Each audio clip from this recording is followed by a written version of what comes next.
तीसरे अध्याय में कर्मयोग का वर्णन है। यस्तु इंद्रियाणि मनसा नियम्यारभते अर्जुन कर्मेन्द्रिय कर्मयोगम असक्ता सा विशिष्यते। तीसरा अध्याय कर्मयोग का है। कर्मयोग में जब तक हम अपनी इंद्रियों को जीत नहीं लेते तब तक यदि हम इंद्रियों का संयम करते हैं तो पाखंड कहलाता है। ऐसा व्यक्ति कभी न कभी उसका मन विचलित हो जाता है। इसलिए यस्तु इंद्रियाणि मनसा, इन इंद्रियों को मन से विषयों को त्यागना पड़ता है। विषयों को मन से त्याग देने वाला व्यक्ति संसार में आसक्त नहीं होता।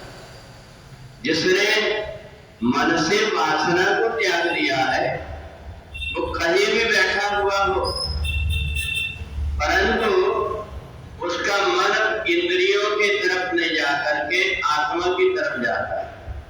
और इसलिए जितने भी पहले ऋषि मुनि महात्मा हुए हैं उन ऋषि मुनि महात्माओं ने अपने मन को पहले जीता। घर गृहस्थी के जीवन में रहते हुए और राजा जनक को विदेह कहा गया। राजा जनक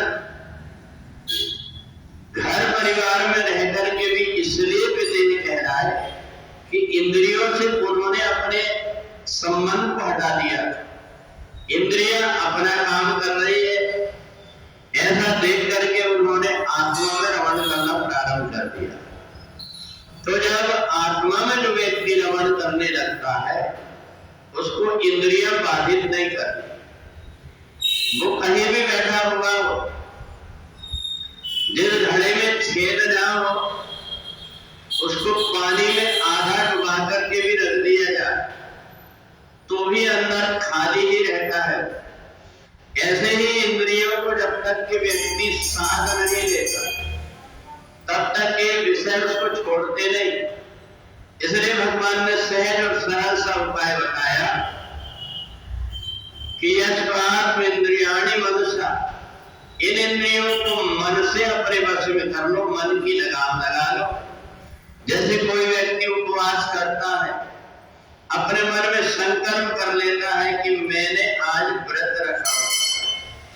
अब उसके सामने कितने भी प्रकार के भोजन हो परंतु वो भोजन नहीं करता।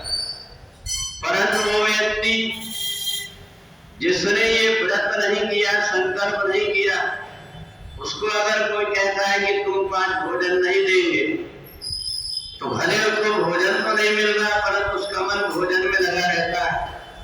भूख लगी मिले तो कहीं तो भोजन मिल जाए। तो इसलिए जब हम मन से इंद्रियों को विषयों का चिंतन छोड़ करके आत्मा के चिंतन में लगा देते हैं तो वो संयम कहलाता है। और ये इंद्रियां जबरदस्ती अगर कोई रोक करके विषयों से हटाता है वो पाखंड कहलाता है। तो दोनों में ये अंतर है कि एक व्यक्ति घर संसार में रह करके पारिवारिक जीवन जीते हुए भी परमात्मा से जुड़ जाता है और एक व्यक्ति इंद्रियों का गुलाम होकर के पूरा जीवन कभी भोजन के लिए कभी इंद्रियों की तृप्ति के लिए भटकते रहता है और अंत में उसका लोक और परलोक दोनों नष्ट हो जाता है। तो इसलिए इंद्रियां बलवान है। अगर इन इंद्रियों के ऊपर मन का संतुलन हो गया, संयम हो गया तो ये इंद्रियां मन के अनुरूप चलने लगती है।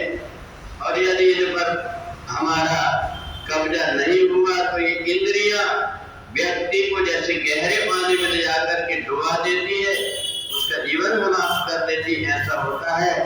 इसलिए तीसरे अध्याय भगवान ने कर्मयोग का बताया कि तुम कर्म करते हुए शरीर रखो जहाँ काम धंधा और मत राखो जहाँ गोपी चंदा। मन को परमात्मा में लगा लो और शरीर से जो कुछ भी कर्म हो रहे हैं उन कर्मों का चिंतन न करके व्यक्ति कर्म करता है वो साक्षी भाव से होकर के कर्म करने वाला व्यक्ति सब प्रकार के पाप और पुण्य दोनों से छूट करके और गुणातीत होकर के परमात्मा में समा जाता है। पूरे वृंदावन बिहारी लाल की